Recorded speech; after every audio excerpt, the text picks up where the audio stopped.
Mr. President, I rise today to oppose President Trump's nomination of Wilbur Ross for Secretary of Commerce. Mr. Ross is a Wall Street billionaire with a long history of profiting from the suffering of others. He also has shady ties to Vladimir Putin's Russia.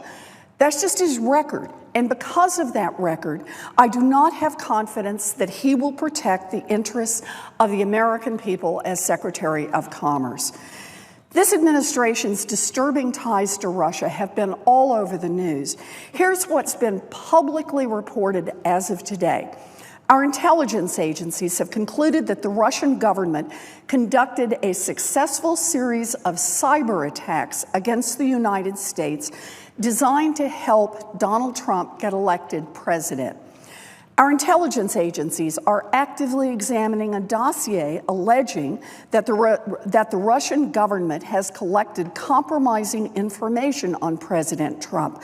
And numerous press reports indicate that investigators have already corroborated some of that dossier's contents.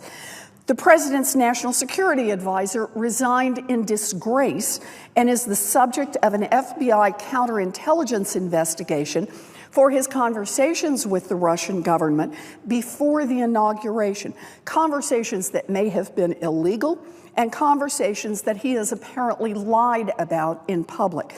Knowingly or unknowingly, the Vice President of the United States has repeated those lies on national television. According to CNN, high-level advisors close to then-presidential nominee Donald Trump were in constant communication during the campaign with Russians known to U.S. intelligence. CNN confirmed the New York Times' original investigation with, quote, multiple current and former intelligence, law enforcement, and administration officials. And our allies documented regular calls between the Trump campaign and the Russians, confirming the reports of U.S. intelligence agencies. According to reports published in Newsweek, quote, the British government obtained information that people acting on behalf of Russia were in contact with members of the Trump campaign. Many news outlets have reported on U.S. intelligence worries that NATO allies will no longer share sensitive information because they fear the new administration could share it with Russia. When asked about the regular points of contact between Russian intelligence operatives and his most senior campaign staff, President Trump refused to take the questions seriously. He claimed the multiple reports of staff communications with Russia were fake news. Behind the scenes, Trump's chief of staff was pressuring the FBI to help cover up the links between Russia and the Trump campaign. We are 1 month into the Trump presidency. I wish this weren't happening. I wish things were normal, but this is not normal. And it is shameful if we ignore all of it as we evaluate the president's nominees to critical foreign policy and national security jobs. Mr. President, in this context, Mr. Ross's connections to Russia raise dangerous issues. We know that Ross installed a former KGB official and close associate of Vladimir Putin as the vice chairman of the Bank of Cyprus, a bank that Mr. Ross controlled and a bank that was flooded with Russian money. Now, how closely connected was this former KGB official to Vladimir Putin? Here's one hint. He was so closely connected to Putin that he was given a $100 million payout by a Russian-controlled mining company as a golden parachute. And he wasn't even the only Putin pal on Mr. Ross's board. That's right, Mr. Ross wanted the bank he controlled to have multiple board members from Putin's inner circle. Mr. Ross surrounds himself with Russian oligarchs, and he's invested financially in their success.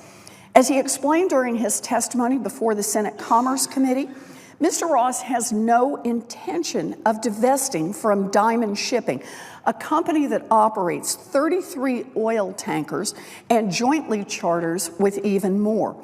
So a man who personally selected multiple Vladimir Putin associates to serve with him on the board of the bank he controlled has been totally open about his plan to continue profiting from oil tankers shuttling over $1 billion worth of crude oil through international waters while serving as Commerce Secretary. And it's not just one shipping company. Mr. Ross is retaining his investments in 11 separate entities, mostly private companies registered in the Cayman Islands. Among his retained interests, the state-owned China Investment Company will be one of Mr. Ross's largest fellow investors. We've never seen a cabinet like this in history. Like many of President Trump's other nominees, and like President Trump himself, this nominee seems to see his time in public service as a chance to increase his own wealth. In other words, on any given deal, he might be working for the American people, or he might just be working for himself. We will have no way to know. President Trump has apparently asked Mr. Ross to lead American trade policy. He claims to want aggressive enforcement of anti-dumping and currency manipulation rules, which sounds great. But when Ross actually has this job, is he really going to be thinking about American workers? Or will he be thinking about how to make his KGB buddy from the Bank of Cyprus just a little richer? Or will he be thinking about how to help out his own oil tankers circling the globe? Or will he be thinking about his offshore companies and his co-investors from China? Or will he be thinking about the next $1 billion he plans to make? The American people should not be left guessing about who Mr. Ross will be working to protect.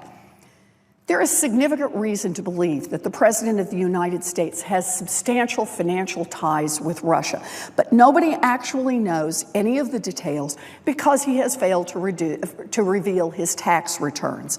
And now, President Trump expects the Senate to rubber stamp his nomination of a top banker to Vladimir Putin's buddies to run the Commerce Department of the United States. This is dangerous, and I will vote no.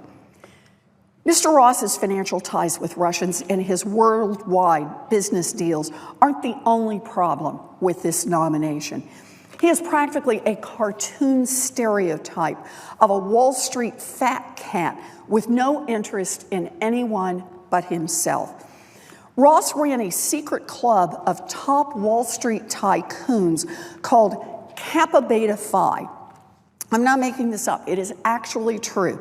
So he runs this secret club, which apparently gathers every year to get drunk and entertain themselves by putting on off-color skits that make fun of the millions of Americans they've swindled over the years.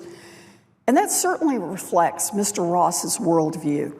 This is a man who made a fortune from the housing crisis at the expense of working families.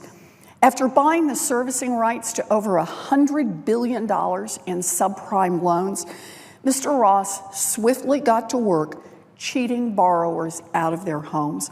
You know, here are just a few of the examples of Mr. Ross's approach to business. Lying to borrowers about loan modifications, charging borrowers fees that were not authorized, taking payments from borrowers, then not applying those payments to their loans, forcing homeowners insurance on borrowers who already had homeowners insurance, and robo-signing fraudulent foreclosure documents. The violations were so widespread, his company had to settle with 49 states. Let me repeat that. 49 states. A man who builds a fortune off illegally cheating people out of their homes has no business running our Commerce Department. So let's summarize. Mr. Ross has extensive ties to Russia. He plans to keep making money from his major oil shipping companies while working as Commerce Secretary. He's made billions off the backs of struggling homeowners. And in his free time, he hangs out with Wall Street tycoons who sit around and make fun of everyone else. This is disgusting. For all of these reasons, for any of them really, I urge my colleagues to reject this nomination. Thank you, Mr. President. I suggest the absence of a quorum.